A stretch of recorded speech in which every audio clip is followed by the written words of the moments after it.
इस वीडियो में जानने वाले हैं 10वीं कक्षा के जो है फिजिक्स का पहला चैप्टर प्रकाश का परावर्तन। पहला चैप्टर का नाम है प्रकाश का परावर्तन, जिसे हम लोग इंग्लिश में लाइट ऑफ रिफ्लेक्शन कहते हैं। हम इस चैप्टर को कंप्लीट कवर करने वाले हैं, जिसका जो ये 6वां पार्ट है। आपको जो है 5 पार्ट चैनल पर अपलोड है, आप लोग जा करके देख सकते हैं। और छोटा छोटा वीडियो में जो है 10 से 12 मिनट की वीडियो में जो है एक पार्ट को कवर किया गया है। इस तरीके से छोटा छोटा वीडियो देख करके जो आप जो है कंप्लीट पार्ट को कवर कर सकते हैं। आप चाहे तो नोट भी बना सकते हैं, इस तरीके से जो दिया गया है पीडीएफ में देख सकते हैं। तो चलिए आपको लेकर चलते हैं, जहाँ तक बताए थे उससे आगे के क्वेश्चन को कवर कराते हैं। इससे पीछे के में ये सारा चीज़ जो हम लोग जो है इससे पीछे के वीडियो में जान चुके हैं, जितना भी चीज़ देख रहे थे। चलिए डायरेक्ट लेकर चलते हैं, जहाँ तक बताए थे वहाँ से आगे के क्वेश्चन को।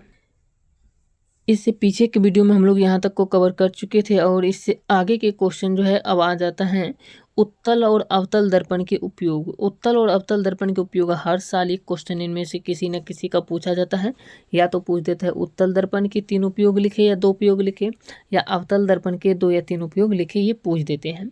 तो चलिए बताते हैं इसको कैसे लिखना है। आप लिख सकते हैं उत्तल और अवतल दर्पण के 3 उपयोग निम्नलिखित हैं।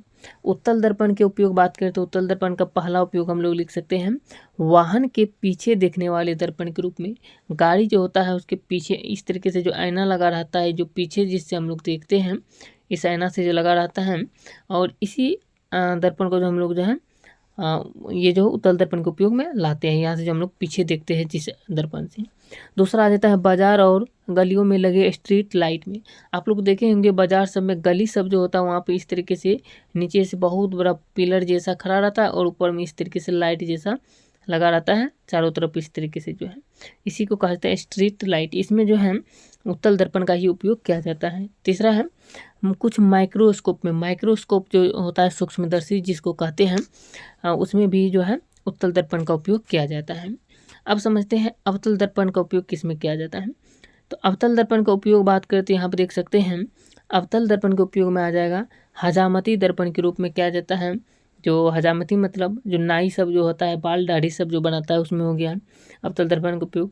दाढ़ी बनाने में उपयोग किया जाता है, ये भी लिख सकते हैं। रोगियों के नाक कान गला देखने में किया जाता है चिकित्सक के रूप में। तीसरा है सोलर कुकर के रूप में किया जाता है। टॉर्च, सर्च लाइट, वाहन की हेडलाइट इत्यादि में जो है अवतल दर्पण का उपयोग किया जाता है। इस तरीके से हम लोग लिख सकते हैं उत्तल दर्पण और अवतल दर्पण के उपयोग। अब यहाँ से एक क्वेश्चन पूछा जाता है हजामती दर्पण में अवतल दर्पण का ही उपयोग क्यों किया जाता है। ये क्वेश्चन 2020 में भी पूछा गया क्वेश्चन है। अब यहाँ से क्वेश्चन आंसर आपको बताते हैं जितने भी क्वेश्चन आंसर किस तरीके से पूछा जाता है।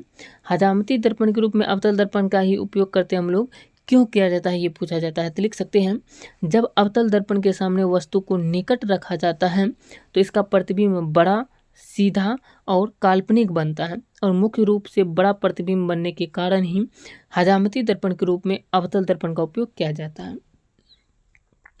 अगला क्वेश्चन देख सकते हैं, एक क्वेश्चन पूछा जाता है यहाँ पे इस तरीके से कि अवतल दर्पण का उपयोग सोलर कुकर में क्यों किया जाता है। तो अवतल दर्पण का उपयोग सोलर कुकर में क्यों किया जाता है ये पूछा जा रहा है।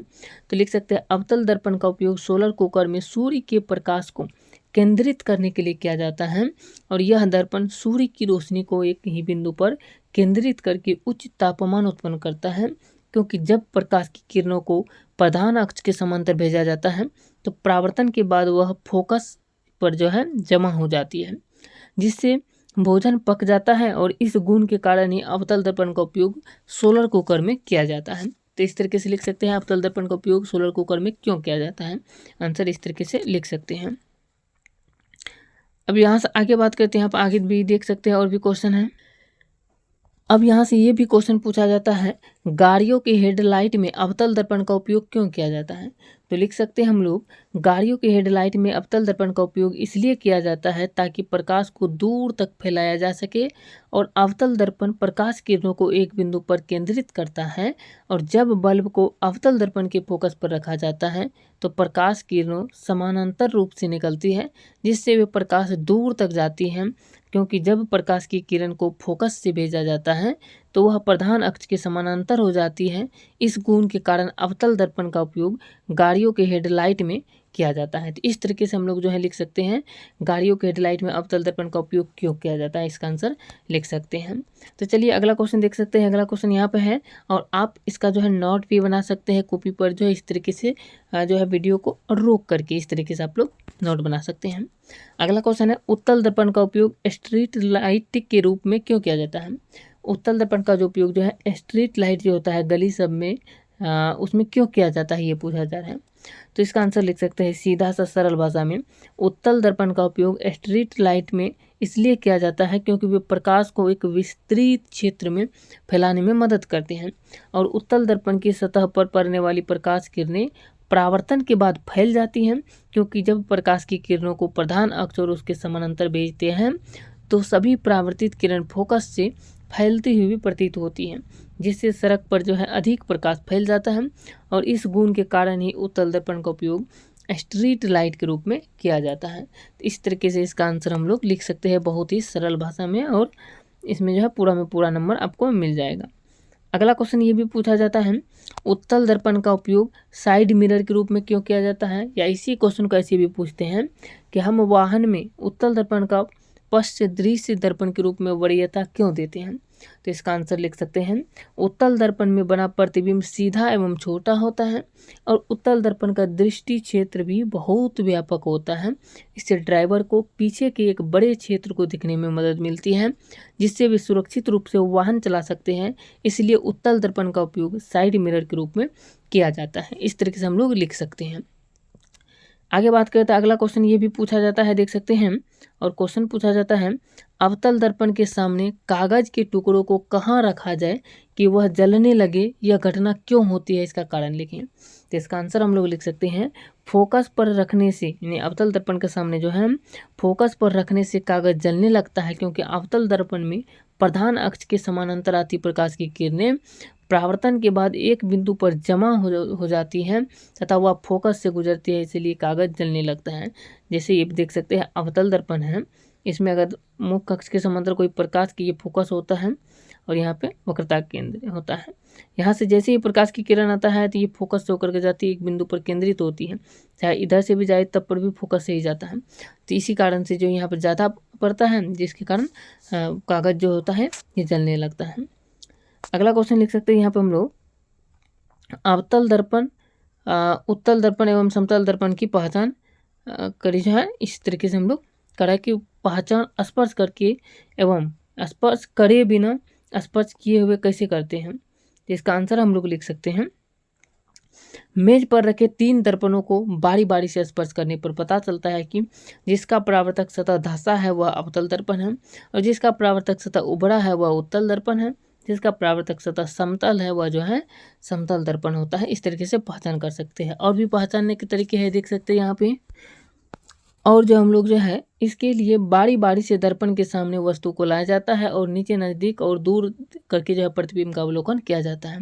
जिस दर्पण के सामने वस्तु का प्रतिबिंब बड़ा एवं छोटा बनता है वह अवतल दर्पण होगा और जिस दर्पण के सामने वस्तु का प्रतिबिंब हमेशा छोटा बनता है वह उत्तल दर्पण होगा और जिस दर्पण के सामने वस्तु का प्रतिबिंब बराबर बनता है वह समतल दर्पण होगा। इस तरीके से हम लोग लिख सकते हैं इसका आंसर जो है।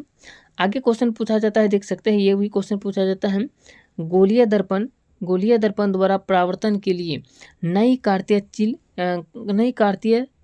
चिन्ह परिपाटी क्या है। तो इसका आंसर हम लोग लिख सकते हैं 2018 में ये क्वेश्चन पूछा गया है कि गोलीय दर्पण में वस्तु का प्रतिबिंब कभी आगे तो कभी पीछे बनता है, कभी उल्टा तो कभी सीधा बनता है। इन स्थितियों में अंतर स्पष्ट करने के लिए एक परिपाटी की आवश्यकता होती है, वही है जिसे चिन्ह परिपाटी कहा जाता है। इस पाटी के अनुसार जो होता है वस्तु हमेशा दर्पण के बाईं ओर रखा जाता है और सभी दूरियां दर्पण के ध्रुव से मापी जाती है। मूल बिंदु के दाईं ओर की दूरियां धनात्मक जबकि मूल बिंदु के बाईं ओर की दूरियां ऋणात्मक मानी जाती हैं। और यहाँ पर बात करें तो प्रधान अक्ष उसके ऊपर की दूरी धनात्मक तथा प्रधान अक्ष के नीचे ऋणात्मक मानी जाती है। जैसे देख सकते हैं ये मान लीजिए यहाँ पर जिस तरीके से होता है इस तरीके से ये दाईं तरफ की दूरियां जो होता है ये प्लस में होता है यानी धनात्मक, बाईं तरफ की दूरियां माइनस में होता है ऋणात्मक। ऊपर की दूरियां जो है ये धनात्मक होता है प्लस में और नीचे की दूरियाँ जो होता है ये माइनस में होता है ऋणात्मक, ये मूल बिंदु इसका कहलाता है। इस तरीके से हम लोग लिख सकते हैं जो है चिन्ह परिपाटी इसी को कहते हैं। चिन्ह परिपाटी के अनुसार दाईं तरफ की दूरियाँ प्लस में यानी धनात्मक, बाईं तरफ की दूरियाँ ऋणात्मक यानी माइनस में, ध्रुव से जो है ऊपर की दूरियाँ प्लस में यानी धनात्मक और नीचे की दूरियाँ ऋणात्मक माइनस में। मैथ का आप लोग चिन्ह परिपाटी बनाए होंगे, जो कार्तीय तल में जो होता है वहीं से ये क्वेश्चन पूछा जाता है, देख सकते हैं। इस तरीके से हम लोग जो इसका आंसर लिख सकते हैं। तो इस तरीके से लिखने के बाद जो अब यहाँ से एक क्वेश्चन आता है कि अवतल दर्पण में सिद्ध करें कि f बराबर r/2। अवतल दर्पण में या उत्तल दर्पण में, कोई भी दर्पण में पूछ सकता है। उत्तल दर्पण या अवतल दर्पण में सिद्ध करें कि f बराबर r/2। आप लोग इसके बारे में जो है शॉर्ट में जो आपको बताई थी, इससे पीछे की वीडियो में जो है उसको नहीं देखे, जा करके देख लीजिएगा। इसका जो पिछले वाला पार्ट है, f बराबर होता है r/2।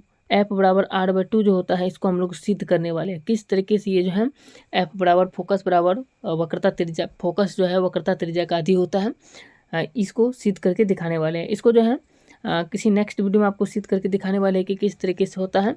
और f बराबर r/2, इसके साथ साथ दर्पण सूत्र जो होता है 1/v प्लस 1/u बराबर 1/v प्लस 1/u बराबर 1/f, इस सूत्र को जो है, इस दर्पण सूत्र को भी हम लोग सिद्ध करने वाले हैं इसके अगले वीडियो में। किसी वीडियो में आपको बता देंगे। और ये दोनों सूत्र को बहुत ही आसान तरीके से हम लोग सिद्ध कर पाएंगे। थोड़ा लंबा सूत्र लगेगा ये सूत्र सिद्ध करने में, लेकिन बहुत ही अच्छी तरीके से सिद्ध कर पाएंगे यदि आपको बता दिया जाएगा तो, यदि आप वीडियो को देखने वाले हैं तो यहाँ पे जो है पहला चैप्टर जो है फिजिक्स का होता है समाप्त। फिजिक्स का जो है पहला चैप्टर जो है चैप्टर 1 जो है प्रकाश का परावर्तन, वो चैप्टर होता है समाप्त। और कंप्लीट चैप्टर को कवर कराए, जा करके देख लीजिएगा। इससे पीछे की वीडियो में नहीं देखे हैं तो प्लेलिस्ट बनाया गया है।